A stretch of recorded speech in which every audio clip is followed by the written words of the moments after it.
जय हिंद दोस्तों। आज हम लोग जो टॉपिक पढ़ेंगे, इम्पोर्टेंट टॉपिक पढ़ेंगे हम आज। पहला टॉपिक है वाटर कंटेंट पता करने के लिए कौन कौन सा मेथड यूज होता है। सॉइल मैकेनिक्स का टॉपिक है, ठीक है। वेरी इंपॉर्टेंट टॉपिक है और इसको मैं ठीक से बताऊंगा कौन कौन सा मेथड होता है। सबसे पहला मेथड होता है ओवन ड्राई मेथड। दूसरा का है टॉर्जनल बैलेंस मेथड। थर्ड है सैंड बाथ मेथड। फोर्थ है अल्कोहल मेथड। 5 है कैल्शियम कार्बाइड मेथड। 6 है पिक्लोमीटर और रेडिएशन मेथड। सबसे पहला मेथड है ओवन ड्राई मेथड। और ओवन ड्राई मेथड ये एक्यूरेट मेथड है। सबसे एक्यूरेट कोई मेथड है इसमें से तो एक्यूरेट मेथड कौन है? Oven dry method. और टेम्परेचर फॉर इनऑर्गेनिक सॉइल 105 से 110 एट 5 आवर्स।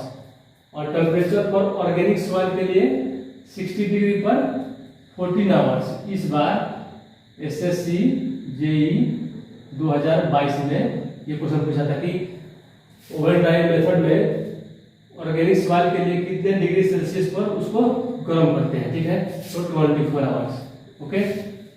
और temperature for soil containing calcium compound और जिप्सम, जिसमें जिप्सम रहेगा उसको 80 डिग्री सेंटीग्रेड। और ओवन ड्राई मेथड कैसा मेथड है? लैब मेथड है, लैब में इसको करते हैं।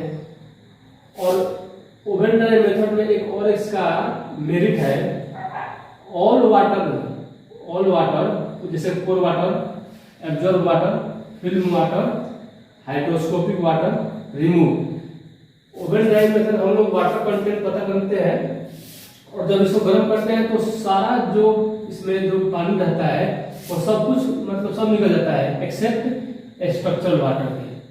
केवल स्ट्रक्चरल वाटर को हम लोग नहीं निकाल सकते हैं, बाकी सारा जितना भी वाटर रहता है जैसे core water, absorb water, film water, hygroscopic water, ये सब क्या होता है जब हम लोग गर्म करते हैं तो सारा पानी निकल जाता है, लेकिन ये जो स्ट्रक्चरल वाटर है ये नहीं निकल पाता है।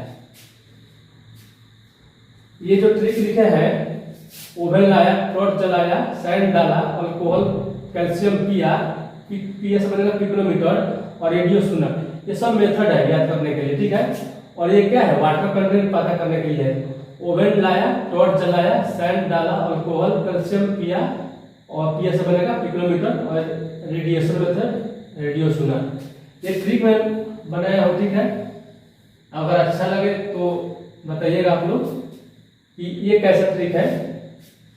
ये पहला मेथड हो गया आपका ओवन ड्राई मेथड। अब हम लोग लिस्ट करेंगे जो मेथड है वाटर कंटेंट पता करने के लिए, टॉर्जनल बैलेंस मेथड, ठीक है। सेकंड मेथड है ये टॉर्जनल बैलेंस मेथड क्या है? लैब मेथड है। और ड्राइंग एंड वेटिंग रिस्पेक्टिवली, मैंने सुखाना और उसको जब वाटर कंटेंट हट जाएगा तो उसको साथ साथ भी उसको वेट करना है और साथ साथ सुखाना भी है, साथ साथ है, ठीक है। Soil is dry by infrared, जो इंफ्रारेड के द्वारा सॉइल को हम लोग पाट हटाते हैं, ठीक है। उसके बाद दो soil who reabsorb moisture quickly, जो सॉइल है वो मॉइस्चर जल्दी से ऑब्जर्व करता है, उसके लिए ये मेथड यूज होता है टॉर्जनल बैलेंस मेथड।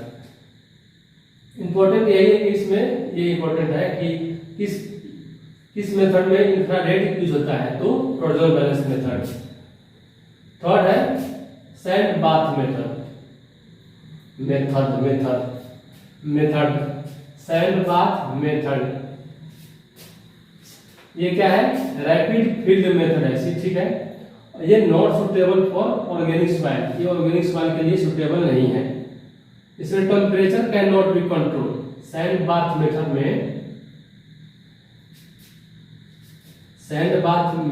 में क्या है? आपका टेम्परेचर कंट्रोल नहीं कर सकते हैं। उसके बाद चांस होता है इसमें क्या चेंजेस होता है कि इसमें लॉस ऑफ स्ट्रक्चरल वाटर।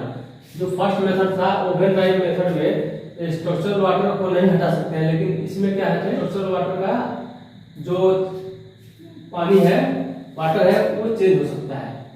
पहले मैं बताया ओवन लाया, टॉर्च जलाया, सैंड डाला, अल्कोहल पिया और कैल्शियम पिया, इसे पीएसएम पिकोमीटर और रेडियो से रेडिएशन मेथड। ये सब लाइन से बता रहा हूँ। पहला मैं बताया ओवन ड्राई मेथड, दूसरा मैं बताया टॉर्जनल बैलेंस मेथड। और ओवन में क्या है, ओवन मतलब जिससे खाना बनाते हैं उसमें क्या एक्यूरेट खाना बनता है, तो ओवन में क्या है एक्यूरेट मेथड है। टॉर्जनल बैलेंस मेथड में टॉर्च, जो टॉर्च जलाते हैं वो क्या, वो इंफ्रारेड है, इंफ्रारेड टॉर्च हो गया। और उसके बाद क्या है सैंड बाथ मेथड। क्या उसमें सैंड जो डालेंगे और सैंड क्या होता है धीरे धीरे गर्म होता है, तो जब गर्म होगा तो उसमें उसको हम कंट्रोल नहीं कर सकते हैं। जब ज्यादा गर्म हो जाएगा तो उसको हम कंट्रोल नहीं कर सकते, वही मैं लिखा हूं temperature can not be control, ठीक है। और ये ऑर्गेनिक सॉइल के लिए नहीं है, और इसमें चांसेस होता है चेंज होता है स्ट्रक्चरल वाटर का लॉस होने का। और ये क्या चौथा मेथड क्या है आपका अल्कोहल मेथड, ठीक है। 3 मेथड मैं बता दिया। अल्कोहल मेथड क्या है, ये क्विक मेथड है, क्विक फील्ड मेथड है, ठीक है। और इसमें क्या होता है अल्कोहल मेथड में methyl spirit is used to increase the rate of evaporation of water. जैसे हम लोग वाटर कंटेंट क्या करते हैं सॉइल मैकेनिक्स में, जब सॉइल का टेस्ट करते हैं तो उसको जो मिट्टी है उसमें से मुझे क्या उसमें से पानी हटाना है। पानी हटाने के लिए मुझे इतना मेथड है, ठीक है। उसमें क्या है, अगर मैं इस मेथड का यूज करूंगा तो उसमें मुझे जल्दी चाहिए, उसको जल्दी चाहिए तो उसमें क्या ये क्या करेगा मिथाइल स्पिरिट उसका जो इवेपोरेशन है, इवेपोरेशन का जो रेट है वो क्या करेगा इंक्रीज कर देता है। बस मिथाइल स्पिरिट किसमें होता है अल्कोहल में, और अल्कोहल में भी मिथाइल स्पिरिट यूज होता है, पता है ना। और पांचवा क्या है कैल्शियम कार्बाइड मेथड। सबसे पूछे जितना मेथड है उसमें सबसे फास्ट कौन सा है, क्विकेस्ट कौन है, आपका ये कैल्शियम कार्बाइड मेथड। और calcium carbide reacts with water to form acetylene gas. ये भी क्वेश्चन पूछता है कि कौन सा मैंने कैल्शियम कार्बाइड जब रिएक्ट करेगा वाटर से तो क्या बनाएगा एसिटिलीन गैस। जैसे ये है क्या कैल्शियम कार्बाइड CaC2, और ये वाटर के साथ रिएक्ट करेगा तो क्या बनाएगा कैल्शियम हाइड्रोक्साइड है, और ये C2H2 क्या है एसिटिलीन गैस है। तो पूछता है कि जब कैल्शियम क्लोराइड रिएक्शन होता है तो क्या बनता है एसिटिलीन गैस बनता है, ये भी क्वेश्चन पूछता है। और सबसे फास्टेस्ट कौन सा मेथड है वो आपका कैल्शियम कार्बाइड मेथड, क्योंकि इसमें क्या है जैसे हम लोग उसमें ये कैल्शियम कार्बाइड डालेंगे तो क्या करेगा एसिटिलीन जल्दी से रिएक्शन करेगा और ये आपका जो पानी है बढ़ जाएगा और बनेगा क्या एसिटिलीन गैस बन के उड़ जाएगा। छठा मेथड है रेडिएशन मेथड। इसमें कैसे करते हैं इसको, steel is used as 2 point के बीच में स्टील डाल देते हैं। मतलब यहाँ पर सॉइल का सैंपल है, ये सॉइल सैंपल है तो यहाँ स्टील का रॉड और यहाँ का स्टील का रॉड लगा देंगे, और इसमें क्या कोई रेडियो एक्टिव एलिमेंट क्या करेंगे पास कराएंगे, और यहाँ रिसीवर आता है, शायद आप लोग किए होंगे पता होगा, या रिसीवर होता है या ट्रांसमीटर होता है। तो इसको करते कैसे है, steel method is used at 2 point और radioactive element is placed between the steel. उसके बाद ये क्या है कॉस्टली मेथड है। कॉस्टली मेथड क्यों होगा, क्योंकि इसमें रेडियो एक्टिव एलिमेंट यूज होता है, और रेडियो एक्टिव आइसोटोप जो होता है कोबाल्ट 60 किसमें यूज होता है आपका रेडियो एक्टिव एलिमेंट में कोबाल्ट 60 यूज होता है, इसलिए ये महंगा भी है, और ये इन सीटू और फील्ड मेथड भी है। सबसे जो जितना मेथड है आपका 1 2 3 4 5 6 7 मेथड मैंने बताया ना अभी, उसमें सबसे इंपॉर्टेंट ये है 7 नंबर पिकोमीटर। ये कब यूज होगा, मैं लिखा हुआ है कब आपका यूज होगा, use when specific gravity of soil is known. जब specific gravity of soil known होगा तभी आपका ये पिकोमीटर यूज होता है, ठीक है। और इसमें 900 ml का conical brass at top 6 mm hole at centre, ऐसे शायद आप लोग देखा होगा इसका जो कोनिकल होता है, और यहाँ पर क्या होता है 6 mm का होल रहता है, ठीक है। और 900 ml का होता है ये, और ये क्या आता है आपका सुटेबल फॉर कोहेजनलेस सॉइल। कोहेजनलेस सॉइल मतलब सैंड जिसमें आपका जो क्लेई पार्टिकल होता है, और कोहेसिव सॉइल जिसमें वो क्या बोलते हैं प्लास्टिसिटी होता है ना, जब उसको क्रम्बल करते हैं 3 mm डाया होता है शायद ऐसे होता है, वो होता है आपका क्या प्लास्टिसिटी जिसमें हो, उसके लिए यूज ये नहीं होता है। अगर इसमें कुछ दिया है कि अगर उसको आप यूज करते हैं सॉफ्ट सॉइल के लिए तो उसमें kerosene is use in split of water, ठीक है। 7 मीटर में बता दिया। इस बार एक क्वेश्चन पूछा था एसएससी वाला ने कि 21 में कैसे पूछा था कि वाटर कंटेंट कौन सा यूज नहीं होता है, तो कंफ्यूज होता है कि इसमें एक वाटर कंटेंट एक ड्राई मेथड वाला में एक मेथड डाल दिया था आपका ड्राई डेंसिटी पता करने के लिए। ड्राई डेंसिटी पता करते हैं उसका भी मेथड है, उसका भी मैं ट्रिक बताऊंगा। ये तो वाटर कंटेंट याद कर लीजिए कि ओवन, टॉर्च, सैंड और कोल, कैल्शियम, पिकोमीटर, रेडिएशन, ये आपका 7 मेथड में बता दिया।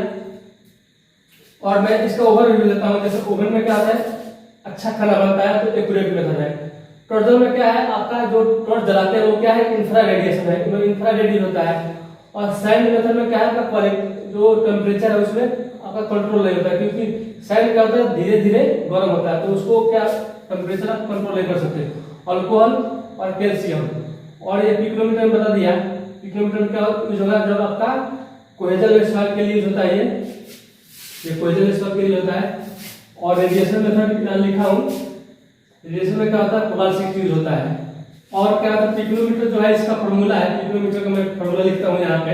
PS बराबर क्या आता है W2 - W1 W2 - W1 plus W4 - W3। इसका ठीक है 21 21 और 45 ऐसे याद कर सकते हैं। जैसे W2 - W1 W2 - W1 और W3 W4 - W3 W4 - W3 21 21 43 ये फार्मूला पूछ देता है आपका। आइए अब हम लोग जो यूनिट वेट सॉइल का होता है उसको कैसे पता करते हैं, उसका मेथड है। सबसे पहला मेथड है कोर कटर मेथड। ये किसके लिए, सॉफ्ट और फाइन सॉइल के लिए, नॉट फॉर हार्ड सॉइल के लिए, फाइन सॉइल के लिए यूज होता है। और यूज फॉर डिस्टॉर्ब एंड अनडिस्टॉर्ब। इस पर न्यूमेरिकल एसएससी जेई 2021 में 2 न्यूमेरिकल पूछा था, 2 न्यूमेरिकल इसी से इस क्वेश्चन से वाटर कंटेंट पता करना था और यूनिट वेट पता करना था। वाटर कंटेंट दे रखा था, आपका यूनिट वेट पता करना था इसका। तो इस 2 न्यूमेरिकल पूछा था एसएससी जेई 2021 में।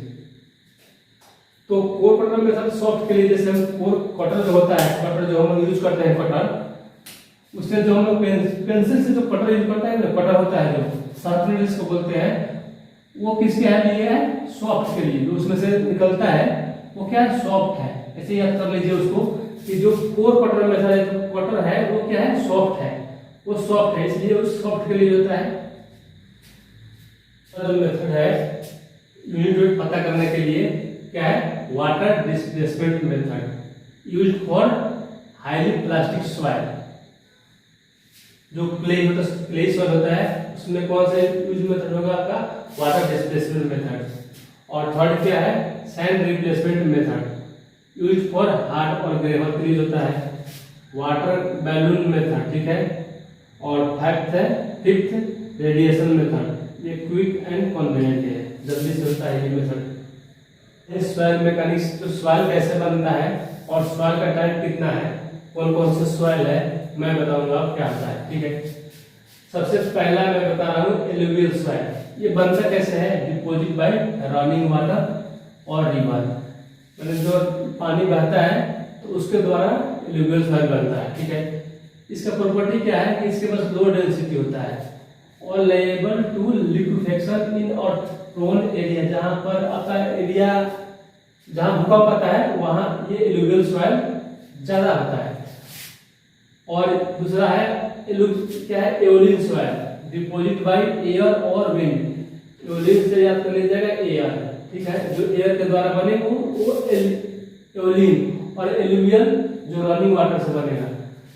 इसका इंपॉर्टेंट क्या है, इसका इंपॉर्टेंट ये है, इसका एग्जांपल एओलियन सॉइल का एग्जांपल क्या है, लुइस, ठीक है, लुइस। ये फॉर्म इन एरिड और सेमी एरिड रीजन में, जहाँ बंजर भूमि है वहाँ, जहाँ आधा बंजर भूमि है वहाँ ये बनता है। और इसका प्रॉपर्टी क्या है, ये कोलेप्सिबल है, कभी भी ये कोलेप्स कर देता है। लो डेंसिटी है, जिसका लो डेंसिटी होगा वो कोलेप्स कर नहीं देगा। और इसका बेयरिंग कैपेसिटी भी लो है, ये डायरेक्टली प्रोपोर्शनल है। और ये परमेबिलिटी हाई होता है, इसमें वर्टिकल डायरेक्शन में। अब हम पढ़ते हैं क्या, लेकेस्ट्रीन सॉइल, ठीक है, जो लेक के द्वारा बनता है। इसमें इसका नाम से स्पष्ट है, लेकेस्ट्रीन लेक। और स्टील वाटर के द्वारा बनता है, जो स्टील वाटर और लेक के द्वारा बने उसको क्या बोलते हैं, लेकेस्ट्रीन सॉइल। और जो एयर से बने वो alluvial soil, sorry aeolian soil. और जो रनिंग वाटर के द्वारा बने वो एलुवियल सॉइल। ये क्वेश्चन मतलब क्या आपका है, हाँ, ये गुप्ता का फर्स्ट क्वेश्चन है, ठीक है, कि कौन सा एलुवियल सॉइल नहीं बनता है। आप लोग क्वेश्चन कीजिए। अब आइए देखते हैं क्या होता है मेरीन सॉइल किसे बोलते हैं। ये form by bottom of the sea, जो समुद्र तल के सबसे नीचा होता है उससे ये मेरीन सॉइल बनता है। और नेक्स्ट क्या है, ग्लेशियर सॉइल। नाम में स्पष्ट है, ग्लेशियर मतलब ग्लेशियर, और जैसे आइस हो गया उससे ये बनता है, ठीक है। इसका एग्जांपल इंपॉर्टेंट है ग्लेशियर सॉइल का, ड्रिफ्ट और टील, बहुत इंपॉर्टेंट है। ग्लेशियर सॉइल का एग्जांपल है ड्रिफ्ट और टील। और जो ड्रिफ्ट होता है वो डायरेक्टली क्या होता है और इनडायरेक्टली मेल्ट, जो ग्लेशियर मेल्ट होगा तो डायरेक्टली और इनडायरेक्टली बनता है, उससे बनता है टील। और जो ये कैसे बनता है, जो टील है ये डायरेक्टली मेल्ट होता है जो ग्लेशियर, उससे बनता है टील। तो ग्लेशियर का एग्जांपल याद रखिए, ड्रिफ्ट और टील। नेक्स्ट है आपका कोलेबियल सॉइल। कोलेबियल सॉइल जिसको ग्रेविटी सॉइल बोलते हैं, नाम से ही स्पष्ट है। ये तो इसमें तो नाम से कंफ्यूज हो जाएगा, लेकिन यहाँ जो दिया है इसमें ग्रेविटी है, लेकिन ये इंपॉर्टेंट है। कोलेबियल सॉइल ग्रेविटी से बनता है। इसका एग्जांपल क्या है, टेलस। उसके बाद है मार्ग soil, form by decomposition of bones of aquatic animal. ये क्या है, मार्स, मतलब मार्स में मार का फेंक दिया है, मार का फेंक, तो उसको क्या बचेगा, हड्डी बचेगा। तो उसको हड्डी से क्या, हड्डी से भी सॉइल बनता है, तो उसको क्या बोलते हैं, मार्ग सॉइल। और एक्वेटिक एनिमल के द्वारा बनता है। जो ह्यूमस सॉइल होता है, टॉप सॉइल कंटेन पार्शियली और डिकम्पोज ऑर्गेनिक मैटर। और peat soil fully organic decompose matter. Organic मतलब इनऑर्गेनिक, मतलब जो सड़ेगा गलेगा नहीं, वो का है इनऑर्गेनिक। ऑर्गेनिक उसे बोलते हैं जो आपका सड़े और गले। मैटर उससे बनेगा पिट सॉइल। और ह्यूमस सॉइल जो उसके टॉप में होगा वो क्या होगा, पार्शियली और फुल्ली होगा, जैसे पूरा सड़ जाएगा या आधा सड़ेगा, तो उसको क्या बोलते हैं, ह्यूमस सॉइल बोलते हैं। इंपॉर्टेंट क्या है इसमें, आपका जो ग्लेशियर का एग्जांपल क्या है, ड्रिफ्ट और टील। और कोलेबियल सॉइल का एग्जांपल क्या है, टेलस। और कोलेबियल सॉइल कैसे बनता है, ग्रेविटी के द्वारा। आइए अब जो टॉपिक है परमेबिलिटी।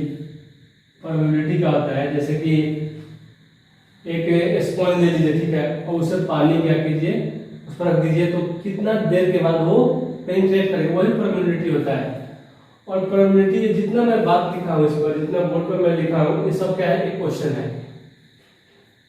परमेबिलिटी को कैसे डिनोट करते हैं, K equal to CD² EQ by 1 plus U mu by W। K equal to कहता है K equal to CD² EQ by 1 plus E gamma W by viscosity mu, ठीक है। अब देखिए ये किसके डायरेक्टली प्रोपोर्शनल है, ये इंपॉर्टेंट है। जो ये C है, C पर सेट फैक्टर लिखा हुआ है, तो परमेबिलिटी किसके डायरेक्टली प्रोपोर्शनल है, सेट फैक्टर के। और D क्या मैं लिखा हूँ, पार्टिकल साइज भी इसके प्रोपोर्शनल है। और वॉइड रेशियो इनवर्सली प्रोपोर्शनल है, लेकिन ये E का पावर 1 है और E का पावर 3 है, तो कौन ज्यादा है, ज्यादा तो ये है, तो ये डायरेक्टली प्रोपोर्शनल हुआ। तो क्या जो प्रोबेबिलिटी होता है वो डायरेक्टली प्रोपोर्शनल होता है आपका वॉइड रेशियो का। उसके बाद है डेंसिटी ऑफ फ्लूइड, म्यू ये क्या है, गामा W क्या डेंसिटी ऑफ फ्लूइड, ये किसका है, डायरेक्टली प्रोपोर्शनल है ये। और विस्कोसिटी आपका इन्वर्सली प्रोपोर्शनल है। इन्वर्सली प्रोपोर्शनल है, जितना मैं लिखा हूँ क्वेश्चन, ये सब क्वेश्चन है। अब क्या पॉइंट प्रोबेबिलिटी से क्वेश्चन क्या करता है, जो एडजॉर्ब वाटर होता है वो क्या डिक्रीज प्रोबेबिलिटी रखता है, क्योंकि पहले से उसमें पानी है तो क्या डिक्रीज ही करेगा। फॉलोजिन मैटर मतलब जो एक्स्ट्रा मैटर है, जो बाहर से क्या होता है, जो पदार्थ है उसमें आ जाता है, तो क्या वो भी डिक्रीज कर देता है प्रोबेबिलिटी को। और इंटरेक्ट गैस, जो उसमें गैस होता है, जो हम लोग क्या करते हैं, गैस तो पहले से होता है H2O, लेकिन उसमें एक और गैस हम लोग इंटरेक्ट करते हैं, तो क्या वो क्या करेगा, रिड्यूस कर देगा प्रोबेबिलिटी को। क्या फॉलोवेटेड स्ट्रक्चर जो होता है और डिस्पर्स स्ट्रक्चर होता है, तो फॉलोवेटेड स्ट्रक्चर है हायर प्रोबेबिलिटी और डिस्पर्स स्ट्रक्चर है लोअर प्रोबेबिलिटी। इसका देखिए मतलब कैसे याद करना है इसको।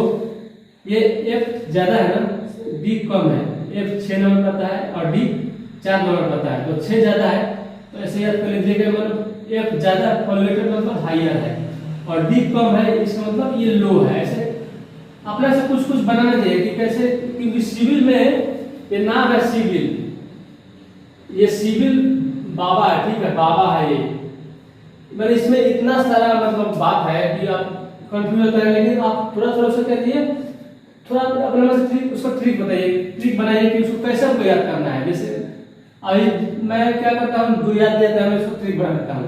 जैसे यहाँ पर देखिए फॉलोवेटेड क्या है, F ज्यादा है, D कम है, तो हाई वैल्यू हो जाएगा इसका लो वैल्यू हो जाएगा। और क्वेश्चन ये पूछता है कि फॉलोवेटेड स्ट्रक्चर में क्या होगा, प्रोबेबिलिटी कम होगा कि ज्यादा होगा कि बराबर होगा, ऑप्शन दे देगा, तो आप कंफ्यूज आ जाइएगा, गई भैंस पानी में। तो हम लोग क्या करेंगे, अपना ट्रिक बनाएंगे एक, आपका प्रोबेबिलिटी खत्म होता है। इसके बाद इम्पोर्टेंट फार्मूला तो देखते हैं हम लोग, सॉइल मैकेनिक्स में जो फार्मूला इम्पोर्टेंट है, पहला है critical hydraulic gradient IC(G-1 1 + E), इसका फार्मूला याद कर लीजिए। इसका फार्मूला पूछता क्या है कि अगर वाइड रेशियो डिक्रीज करेगा तो क्रिटिकल हाइड्रोलिक क्या होगा, तो इन्वर्सली प्रोपोर्शनल है, अगर ये घटेगा तो ये बढ़ जाएगा। तो पूछेगा कि अगर वाइड रेशियो घटेगा तो क्रिटिकल हाइड्रोलिक ग्रेडियंट क्या होगा, इंक्रीज होगा। और इस पर न्यूमेरिकल भी पूछा था एक बार उस एसएससी में इसी साल में, इस पर न्यूमेरिकल पूछा था कि वाइड रेशियो और ये G का वैल्यू दे रखा था और E का वैल्यू दे रखा था, तो क्रिटिकल हाइड्रोलिक ग्रेडियंट निकालना था। और हाइड्रोलिक ग्रेडियंट क्या होता है, head loss by seepage length. Important ये है प्लास्टिसिटी चार्ट तो बहुत खाते हैं लोग, प्लास्टिसिटी चार्ट भी खाइए एक बार। क्या है कि जो ये हॉरिजॉन्टल एक्सिस है x एक्सिस और ये वर्टिकल एक्सिस है y एक्सिस, तो y एक्सिस पर क्या होता है प्लास्टिसिटी इंडेक्स IP, और ये जो हॉरिजॉन्टल एक्सिस है x एक्सिस, उस पर क्या होता है लिक्विड लिमिट। लिक्विड नीचे फ्लो करता है, इसलिए इसको याद कर लीजिए ऐसे कि लिक्विड नीचे बताया, तो इसलिए क्या होगा आपका लिक्विड लिमिट, और ये प्लास्टिसिटी इंडेक्स। और क्या होता है जो एबव ए लाइन है आपका, एबव ये क्या है आपका ए लाइन है, ये क्या है ए लाइन है, एबव ए लाइन क्ले और बिलो ए लाइन सिल। तो हल्का चीज कौन होता है, सी है कि, इसको मैं याद कराता हूं मैं, सी हल्का है, सी मतलब कम है, सी मतलब 3 पाता है, और ST 19 पाता है, तो सी हल्का है, तो हल्का चीज क्या रहेगा ऊपर रहेगा। ऐसे याद कर लीजिए कि जो सी पर क्ले जो है उसको क्या होगा ऊपर होगा, और जो सिल्ट होगा वो नीचे होगा। सिल्ट ऐसे भी नीचे बैठ जाता है, कहते हैं आप लोग। तो इक्वेशन पूछता है कि ए लाइन का क्या होता है, equation of A line 0.73 liquid limit minus 20। Above equation of A line क्या होता है 0.73 लिक्विड लिमिट माइनस 20, ठीक है। और एबव ए लाइन क्या पाया जाता है क्ले, और बिलो ए लाइन क्या पाया जाता है सिल्ट। और ये जो सॉइल जो नाम लिखते हैं हम लोग, ये इंपॉर्टेंट है क्योंकि इसे एक नंबर फिक्स करें, लिखता है एक नंबर फिक्स करें, एक नंबर फिक्स करें, इसे एक नंबर फिक्स कर लीजिए, आप भी फिक्स कर लीजिए। जैसे कि लिखता है GW, GP, SW या SP, इसको कैसे मतलब लिखा जाता है, तो देखिए जो प्रीफिक्स और सफिक्स को पता होगा। प्रीफिक्स मतलब पहले, जैसे प्रीफिक्स समझाना पड़ेगा, प्रीफिक्स क्या होता है, जैसे क्या होता है काउंटेबल, काउंटेबल मतलब गिनना, अनकाउंटेबल मतलब नहीं गिन सकते हैं, तो ये क्या है प्रीफिक्स बोलते हैं इसको। और सफिक्स मतलब बाद में होता है, जैसे ब्यूटी और लास्ट में फ्यूल लगा दिया तो क्या होगा ब्यूटीफुल। तो ये क्या है आपका सफिक्स है। सफिक्स मतलब बाद में, प्रीफिक्स मतलब पहले। तो ये जब प्रीफिक्स होगा, ये ग्रेवल जैसे जी लगा है तो इसको पहले लिखना है, ठीक है।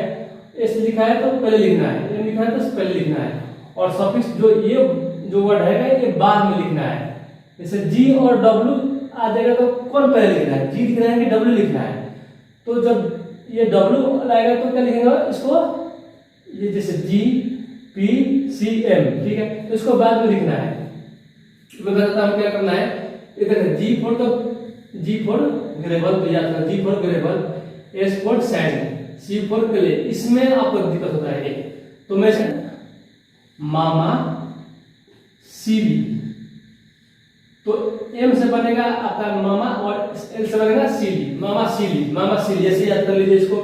ये बहुत कंफ्यूज करता है क्योंकि एस को हम कह रहे हैं सैंड हो सकता है, लेकिन क्या है ये क्या है आपका एम सीली, क्या है सील्ट है, एम क्या है सील्ट है, और जी क्या है ग्रेवल है, एस क्या है सैंड है, सी फॉर क्ले है, और एम सील्ट है, मामा सीली, ठीक है। और देखिए वेल ग्रेडेड के लिए डब्ल्यू, पुअरली ग्रेडेड के लिए पी, और क्लेई के लिए सील सी, और सिल्टी के लिए एम। मैं बता दिया मामा सील। डब्ल्यू के लिए वेल और पुअरली के लिए पी, और क्लेई के लिए सी, और सिल्टी के लिए एम। इंपॉर्टेंट यही है क्योंकि इसका जो वर्ड है ना मिलता जुलता नहीं है, बाकी सबका जैसे सी हो गया, क्लेई के लिए सी हो गया, पुअरली के लिए पी हो गया, वेल के लिए डब्ल्यू हो गया, ये जी ग्रेवल के लिए जी हो गया, सैंड के लिए एस हो गया, सी के लिए क्ले के लिए क्ले हो गया। लेकिन दिक्कत इसमें होता है, मैं बता दिया ना मामा सीली, मामा सीली। तो एम फॉर हो गया एम और सी हो गया सीली। अब मुझे लिखना कैसे है मैं बताता हूँ कैसे।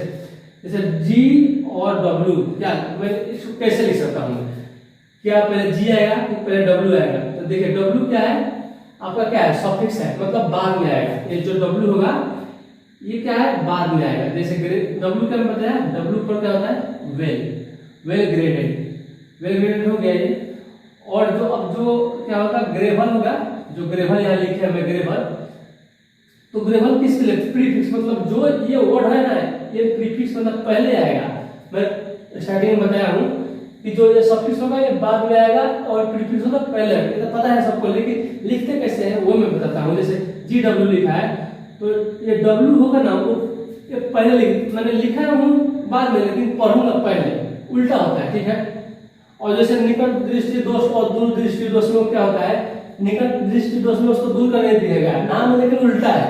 उसी तरह इसमें है, ठीक है, याद करने के लिए बता दे रहा हूँ। दिक्कत इसमें होता है, जैसे वो बोलता है उसको तो निकट दृष्टि दोष है, मतलब निकट का दृष्टि दोष तो किसमें है, निकट है, लेकिन दिख किसमें नहीं रहा है, दूर का।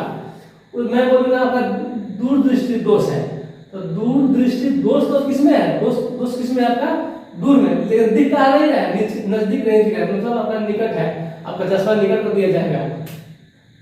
देखिए अब क्या आया टॉपिक पे, क्या है जी डब्ल्यू, अब डब्ल्यू क्या है वेल ग्रेडेड, और जी आपका ग्रेवल के लिए, ये पी क्या है पुअरली ग्रेडेड, और जी फॉर ग्रेवल, ये डब्ल्यू क्या है वेल ग्रेडेड, और एस फॉर सैंड, और पी क्या है पुअरली ग्रेडेड, और एस फॉर क्या है सैंड। अगर मैं पूछता आपसे यहाँ पर क्या होगा, आपके इसमें से कोई बता देना आपका कैसे होगा। जैसे एस तो ले लिया मैं, जैसे सी ले मैं क्या ले रहा हूँ, सी ले रहा हूँ और इसका ले रहा हूँ एम, इसको आप क्या लिखिएगा, सी एम को क्या लिखिएगा, सी फॉर क्या होता है क्लेई, और एम फॉर सील, तो क्लेई सील कैसे लिखिएगा, सी एम लिख दीजिएगा। जो ये क्या है प्रीफिक्स है, सफिक्स है, सॉरी ये सफिक्स है तो पहले लिख दिया, लेकिन नाम क्या है इसका, सफिक्स मतलब बाद में होता है, लेकिन मैं लिख कहाँ रहा हूँ, पहले लिख रहा हूँ, इस दिक्कत इसलिए होता है। तो अटरबर्ग लिमिट है, अटरबर्ग लिमिट,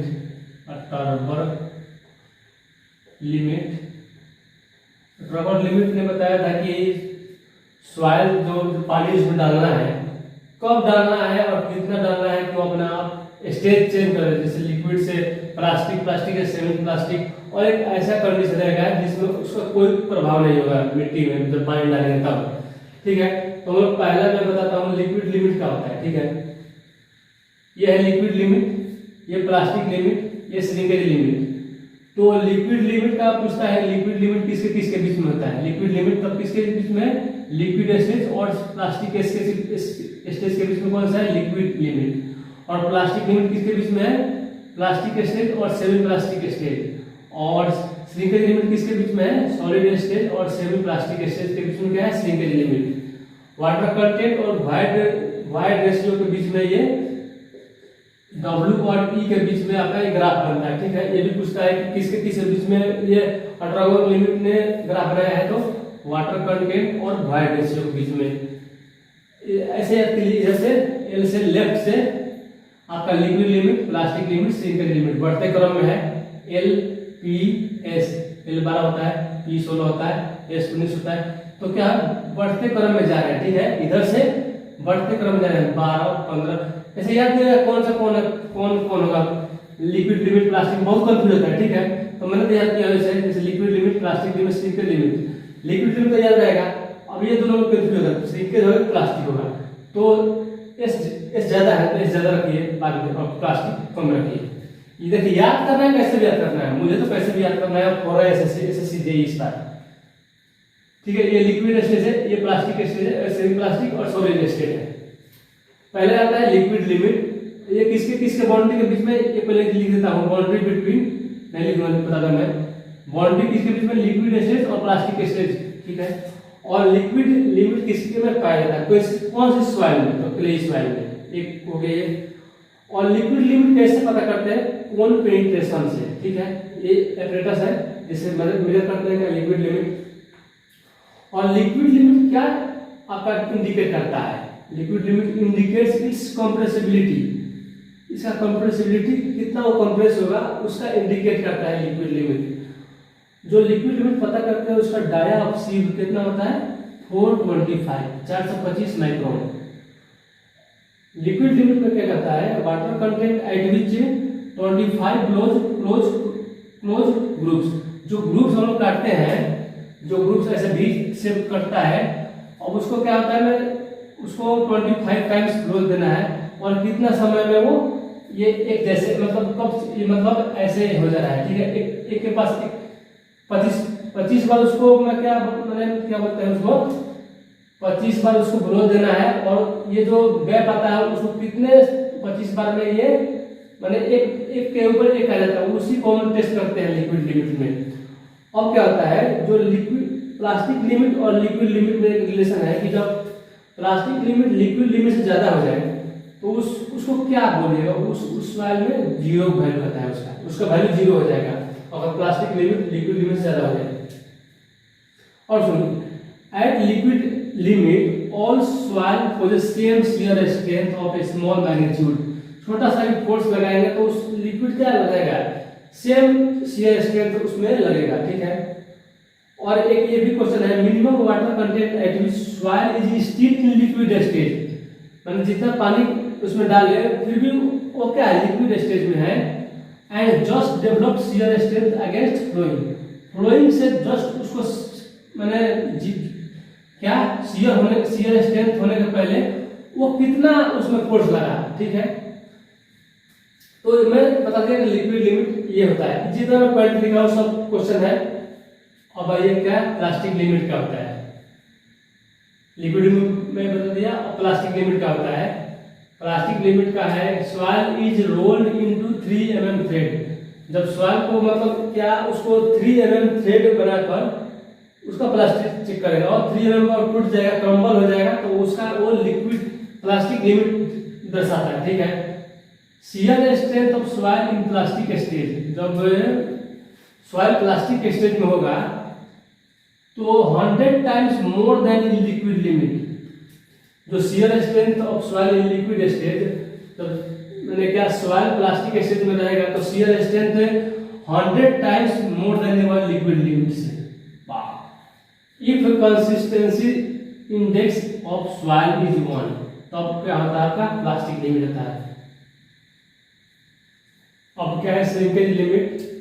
क्या होता है? Maximum water content of saturated soil eight which reduction in its moisture does not cause decrease in volume. Volume में कोई चीज नहीं रहेगा। जैसे आप देख सकते हैं क्या इसके बाद जब पानी मिलाएंगे तो क्या वॉल्यूम क्या है? कांस्टेंट है। वॉल्यूम बिकम्स कांस्टेंट, या दूसरे भाषा में लिख सकता है कि moisture do not cause decrease in volume. ये क्या lowest water content eight which soil is just saturated condition में रहेगा। ये अटरबर्ग लिमिट में क्या, इसे आप पढ़ तो लिए, समझते क्या है, जैसे मैं क्या मिट्टी ले लिया, ठीक है, उसमें पानी डाला, मैंने 1 गिलास पानी डाला, क्या देखा कि मैं थोड़ा सा वो सैचुरेट हुआ, फिर पानी डाला और फिर सैचुरेट हुआ, फिर पानी डाला, कितना पानी डालें कि वो लिक्विड की तरह बिहेव करे, प्लास्टिक की तरह बिहेव करे और श्रिंकेज की तरह बिहेव करे। इसी को पता करने के लिए अटरबर्ग भैया ने बताया था ये कि कितना पानी डालना है, कब पानी डालना है, कितना पानी डालेंगे कि वो आपको प्लास्टिक की तरह बिहेव करेगा, और कितना पानी डालना है कि वो लिक्विड की तरह बिहेव करेगा। तो इम्पोर्टेंट यही है कि किसके बीच में होता है, तो वाटर कंटेंट और वॉइड रेशियो के बीच में। जब श्रिंकेज लिमिट के बाद जो पानी डालेंगे तो क्या होगा, वो कांस्टेंट रहेगा, कोई वॉल्यूम चेंज नहीं होगा। और श्रिंकेज लिमिट किसके बीच में होता है, सेमी प्लास्टिक स्टेज और सॉलिड स्टेज के बीच में होता है। ये भी क्वेश्चन पूछता है कि श्रिंकेज लिमिट किसके बीच में होता है, प्लास्टिक सेमी प्लास्टिक स्टेज और सॉलिड स्टेज के। और प्लास्टिक लिमिट किसके बीच में होता है, सेमी प्लास्टिक स्टेज और प्लास्टिक स्टेज के बीच में।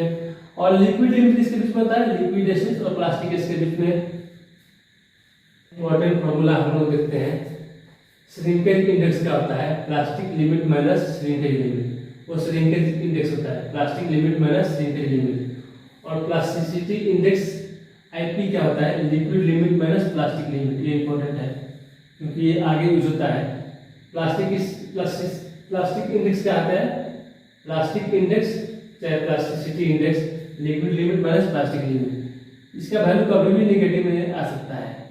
इसका वैल्यू एक बार ऐसे पूछा था कि अगर मैंने क्या 20 से ज्यादा वैल्यू दिया था, ऑप्शन में था, तो उसको क्लेई बोलते हैं।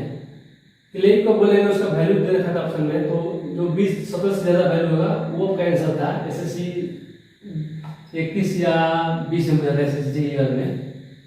तो आईपी की वैल्यू अगर 0 है तो वो क्या है, ग्रेवल है। और आईपी की वैल्यू लेस देन 7 है, वो सैंड है। और 7 से 17 सिल्ट, और ग्रेटर देन 17 वो क्ले के लिए है। एक बार इससे झेल चुका हूं, अब ये झेलना है, इसको याद रखिएगा। अब नेक्स्ट टॉपिक क्या है, कंसिस्टेंसी इंडेक्स, जिसका दूसरा नाम क्या है, रिलेटिव कंसिस्टेंसी। फॉर्मूला क्या होता है, liquid limit minus natural water content in soil by plasticity index into 100। Liquidity index क्या होता है, natural water content minus plastic limit by plasticity index into 100। Toughness index क्या होता है, plasticity index by flow index. इसका value क्या होता है, क्ले के लिए 1 से 3। इंपॉर्टेंट फॉर्मूला है, न्यूमेरिकल पूछ देता है और कंफ्यूज होते हैं हम लोग इसमें। लिक्विडिटी इंडेक्स पूछा है, कंसिस्टेंसी इंडेक्स पूछा है, लगाना चाहिए ये, लगाते हैं ये। तो लिक्विडिटी इंडेक्स याद कर लीजिए इसको, natural water content minus plastic limit by plasticity index. और consistency index, relative consistency, liquid limit minus natural water content by plasticity index into 100। तो अब इसका मेन टॉपिक है, बहुत इंपॉर्टेंट फॉर्मूला है ये कि डेंसिटी इंडेक्स या रिलेटिव डेंसिटी या डिग्री ऑफ डेंसिटी, तीनों एक ही है। ये क्या होता है, used to represent relative compaction of cohesionless soil. ये इंपॉर्टेंट है, कोहेजनलेस के लिए ये यूज होता है। इसका फॉर्मूला क्या है, आईडी बराबर E max minus E natural by E max minus E minimum. E max क्या है, मैक्सिमम वॉइड रेशियो या लूज स्टेट भी बोल सकते हैं इसको। और ई मिनिमम वॉइड रेशियो मतलब डेंस, उसमें वॉइड कम है मतलब डेंस है। और आईडी क्या है, इसके डायरेक्टली प्रोपोर्शनल किसका है, शियर स्ट्रेंथ के, और इनवर्सली प्रोपोर्शनल इसके कंप्रेसिबिलिटी के।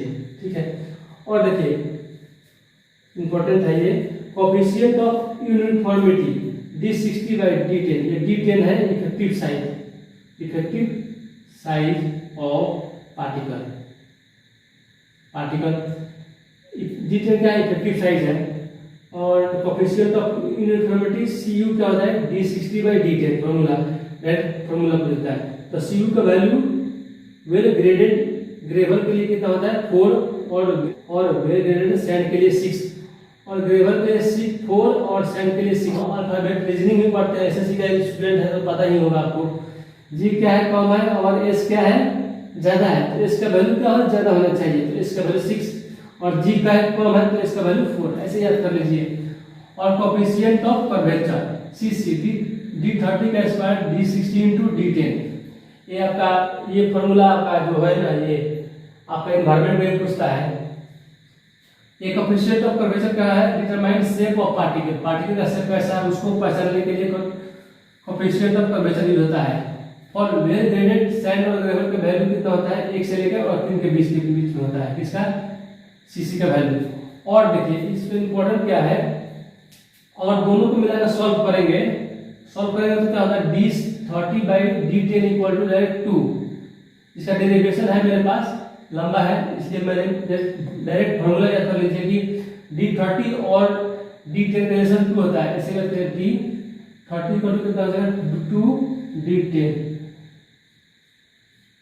ये सिर्फ दोगुना है ना, जैसे ये इसको मिला दीजिएगा तो कितना हो जाएगा 20, और ये 30 है। इसे याद करने का कैसे याद कर सकते हैं, 1 2 3 ऐसे याद कर लीजिए, 1 2 3, माने D30 इक्वल टू कितना होगा आपका 2 टाइम्स D10, और आपका रेशियो का हो जाएगा इसका D30 by D10 equal to 2। ये बहुत इंपॉर्टेंट फॉर्मूला है। वैल्यू तो पूछता है कि coefficient of uniformity D60 by D10, D10 क्या है, इफेक्टिव साइज पूछ लेता है, क्या है D10 क्या इफेक्टिव साइज है, और इसका वैल्यू कहता है।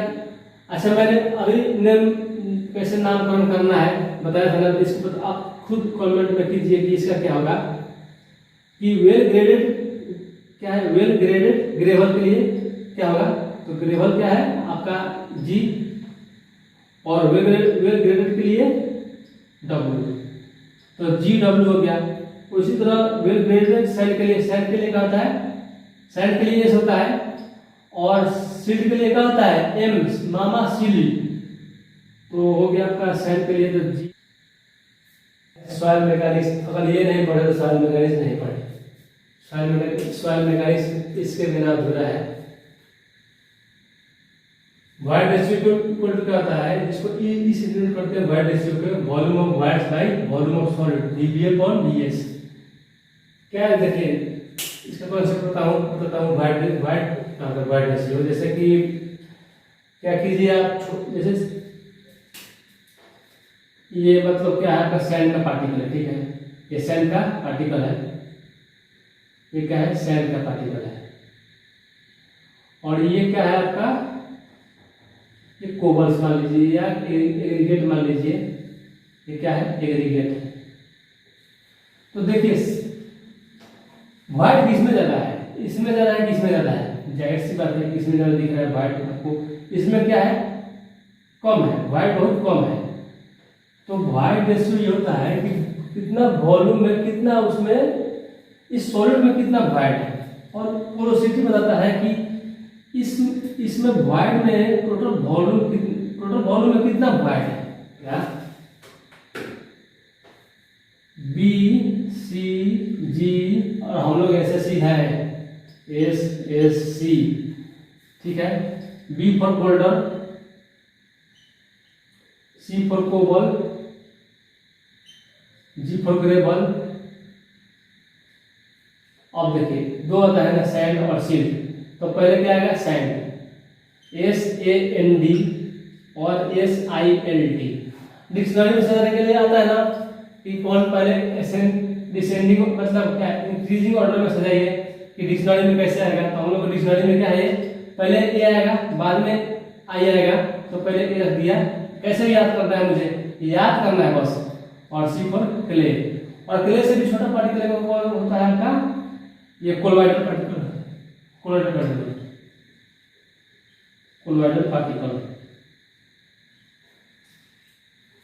तो BCG और SSC, ठीक है, तो बोल्डर कोबल ग्रेवल और सैंड सिल्ट क्ले, ठीक है। इसको कंफ्यूजन नहीं होना कि कौन पहले आएगा, तो पहले A आता है ना डिक्शनरी में, पहले जाते हैं A उसके बाद I आता है, तो ऐसे ही याद कर सकते हैं हम।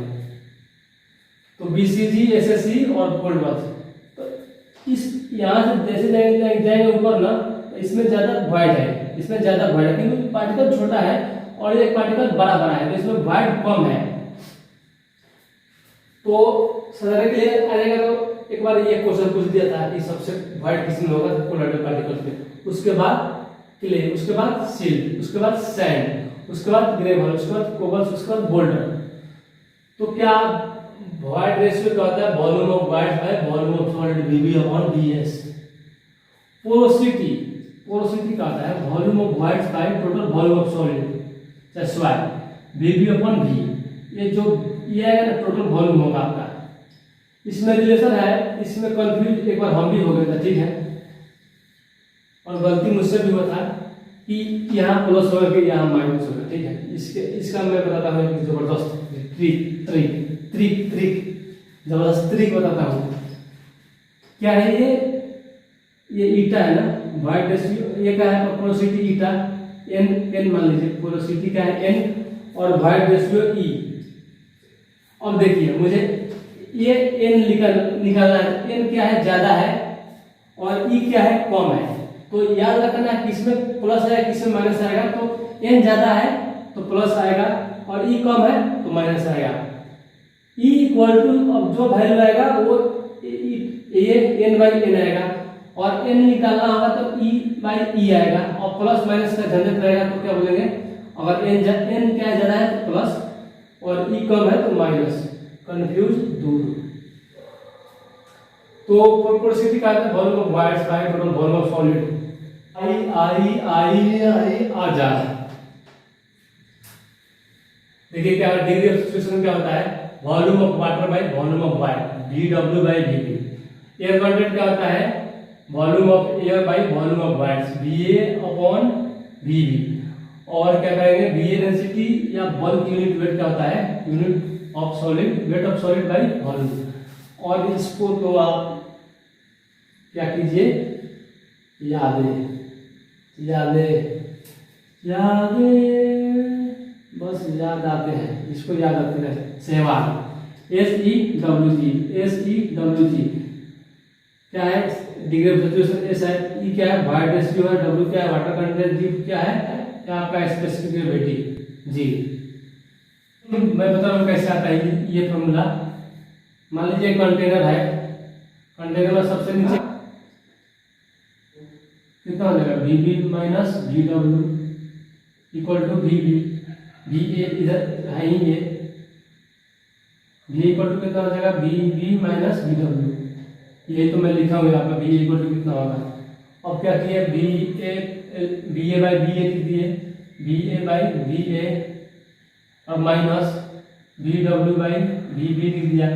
तो ये फॉर्मूला कहाँ है? यहाँ है। तो क्या बोलते हैं? ऐसा डिग्री ऑफ सैचुरेशन ऐसा लिख दिया और इसका वैल्यू VB बाई B 1 लिख दिया।